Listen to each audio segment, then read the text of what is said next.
Mackenzie Johnston with Cattle News Central, bringing you your January 24th cattle industry headlines.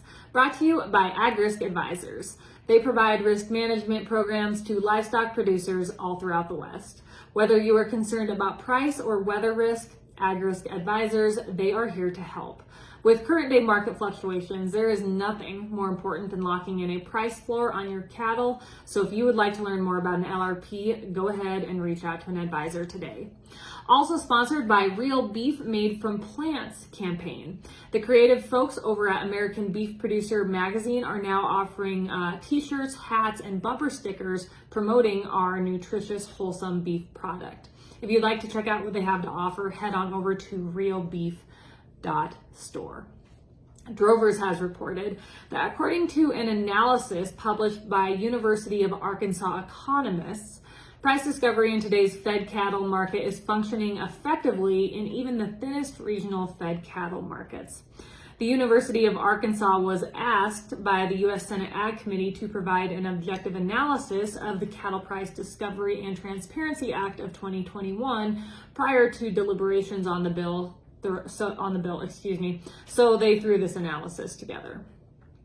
According to the economists who put it together, there is no statistically significant relationship between negotiated cash trade volume and either fed cattle prices or beef marketing margins.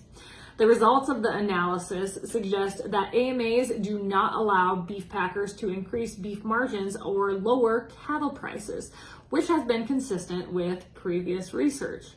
The authors noted that if transactions are reasonably relative of the overall market, even a relatively small handful of transactions can effectively discover prices. The report did acknowledge the fact that AMAs dominate fed cattle transactions, but it also stated that AMAs reduce transaction costs and provide risk management advantages on both sides of the market.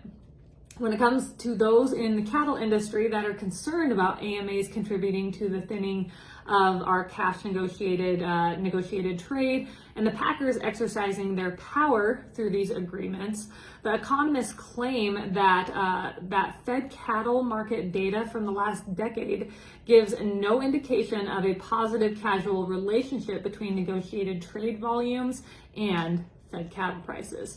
So they gave a few examples to back up that statement. From 2002 to 2015, negotiated sales decreased steadily, and during that same time period, cattle prices increased substantially. Also, during that time period, we saw record cattle prices in 2014 and 2015, and negotiated sales during those 2 years were the lowest in that 13-year period from 2002 to 2015. Another example they give, from 2020 to 2021, fed cattle prices increased 11.7%, while negotiated sales decreased 16.1%.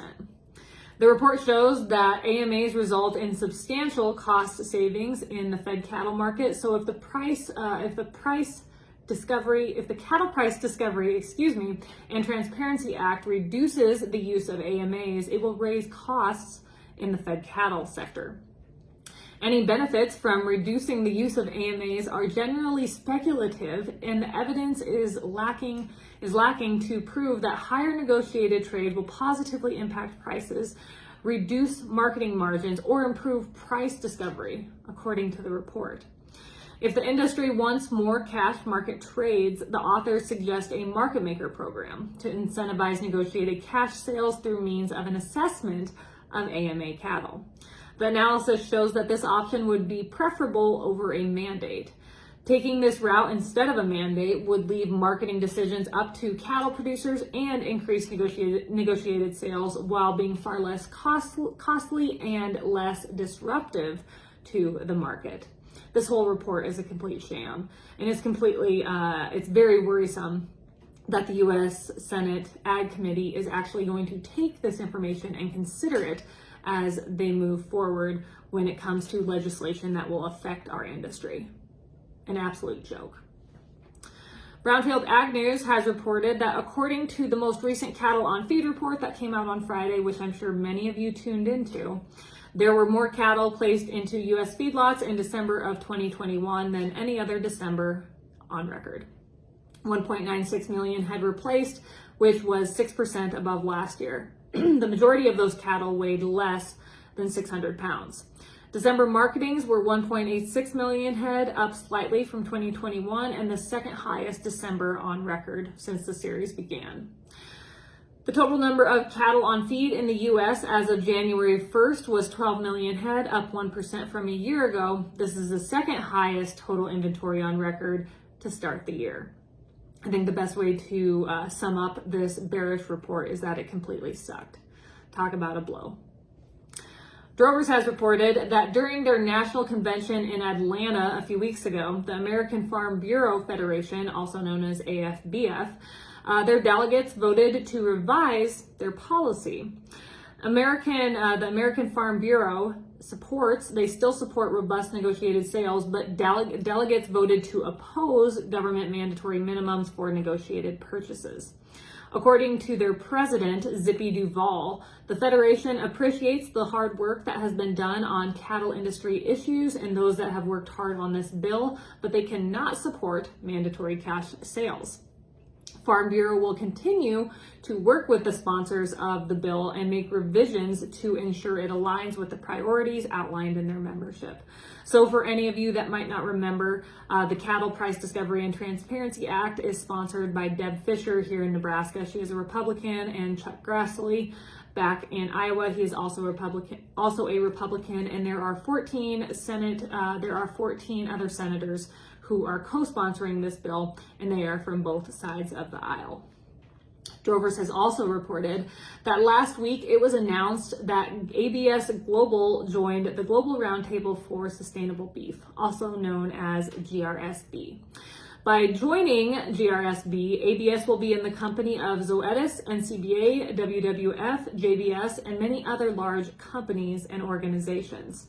GRSB's goal is to bring together all supply chain partners from farm to plate to support and invest in the continuous improvement of cattle health and well-being.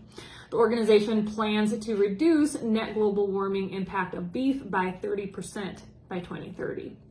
According to Jerry Thompson with ABS Global, the company believes that improved genetics are part of the solution to sustainability in our industry.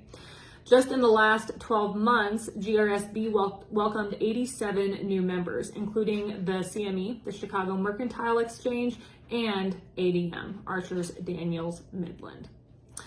Reuters has reported that on Wednesday of last week, South Korea lifted its temporary suspension of Canadian beef imports, which was imposed after a BSE case was found in an 8.5-year-old cow up in Alberta back in December. The discovery of BSE up in Canada, that was their first case in almost 6 years. Finally, something to really make you shake your head on this Monday morning. Towards the end of last week, the Biden administration announced that the U.S. has closed its borders to unvaccinated Canadian and Mexican truck drivers. Don't even have words for the stupidity of this move. The trucking industry responded by calling the move pure stupidity and economic suicide. I think they hit the nail on the head with that.